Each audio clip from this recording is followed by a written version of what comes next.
Number one, drink your own pee sometimes. Okay, we're starting strong. Pee. Yes, that weirdly warm liquid your body spent a good chunk of energy getting rid of. Turns out it might be your best friend, but only if you're literally dying in a desert and have no other options besides pee or sand. Here's the thing, urine is about 95% water. Sounds promising, right? Well, not so fast, Bear Grylls. The other 5% is like a back alley chemical cocktail. Urea, salts, toxins, and all the things your body considered unfit for internal company. Drinking it once in an extreme survival scenario might buy you a few more hours, but keep going, and you're basically asking your kidneys to run a marathon while being pelted with garbage.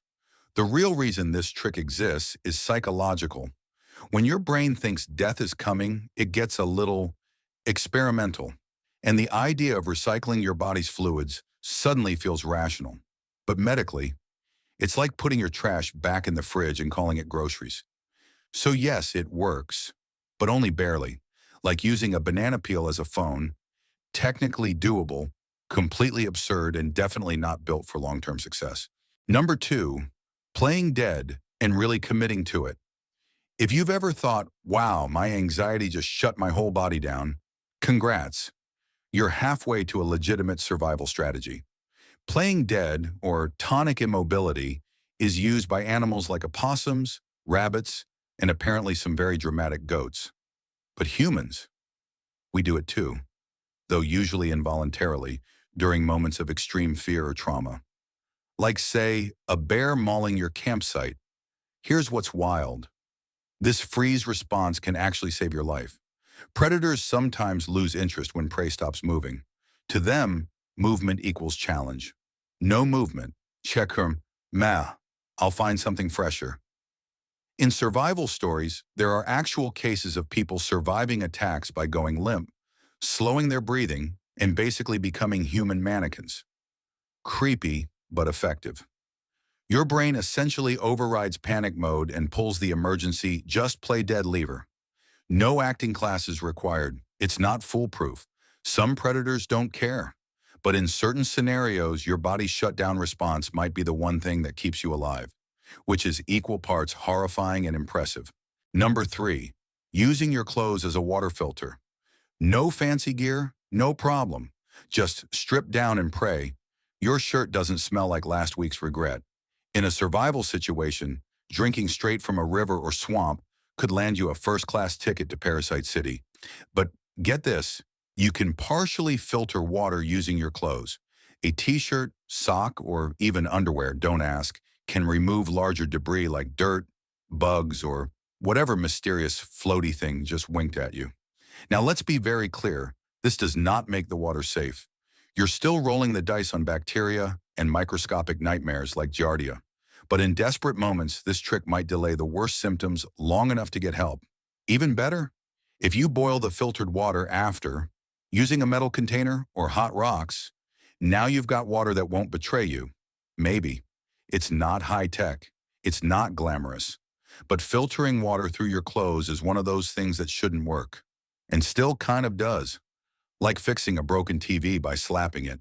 Number four, drinking seawater in tiny sips. File this under.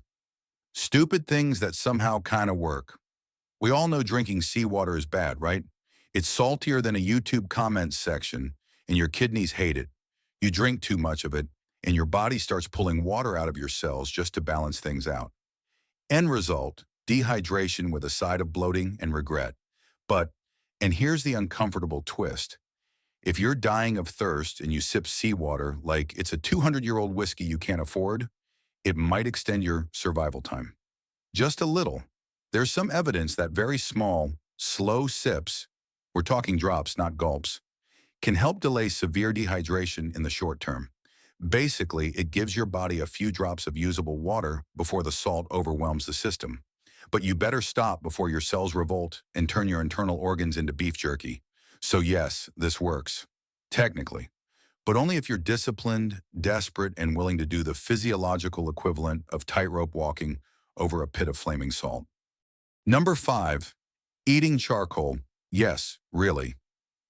No, this isn't some influencer detox trend. It's a real survival technique, and one of the weirdest. Ingesting activated charcoal, the kind made by burning wood at high temps and crushing it into powder, can actually help neutralize poisons or toxins in your digestive system. It's used in hospitals all the time for overdose patients or accidental poisonings. Now, in a survival scenario, if you've eaten a maybe edible mushroom and your stomach immediately regrets everything, chewing on clean wood-based charcoal might bind to the toxins before they're fully absorbed. It's not a cure-all, and not all charcoal is safe. Never eat anything that burned with paint, glue, or chemicals. You'll just make it worse. But if you're desperate and you have a campfire and clean hardwood, charcoal might literally save your gut and your life. Number 6, following ants to water. Yes, we're ending this round with an insect-following survival strategy, because nature is weird and animals often know more than we do. In dry areas, ants, especially large black ones, often build their nests close to underground water sources. Why? Because they need moisture too. By watching their trails, especially if they're carrying shiny bits of damp leaves or heading into rock crevices, you might get clues about where water's hiding. Some indigenous survival techniques even involve sucking water from inside plants or roots the ants were feeding on. Gross? Sure. Clever? Incredibly. So next time you're stranded and see ants, don't step on them. Follow them. They might just lead you to life. Number 7, Victorian doctors thought orgasms cured hysteria. Brace yourself.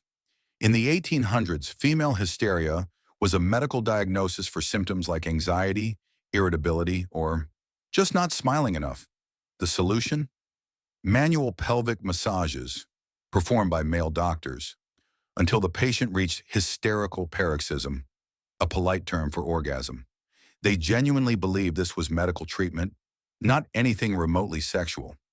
Eventually, they got tired of doing it by hand, so they invented one of the first electromechanical vibrators as a clinical tool. Let that sink in. The vibrator was born out of bad Victorian medicine and a complete misunderstanding of women's health. Today, we'd call it malpractice.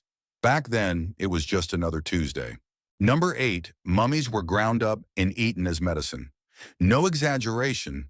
In the 16th to 18th centuries, European apothecaries sold powdered Egyptian mummy as a cure for almost everything. This wasn't metaphorical. They literally ground up ancient preserved human remains, bones, flesh, wrappings, and all, and turned them into pills and tinctures. It was called mumia, and people believed it had powerful healing properties because the bodies were preserved with mysterious resins. Royalty drank it. Artists swore by it. Even some doctors endorsed it. It was medicine. It was mainstream. It was cannibalism. But hey, it was the Renaissance. Science was still figuring things out. Horribly. Thanks for watching this video. Like this video, or you will be the next one to be eaten.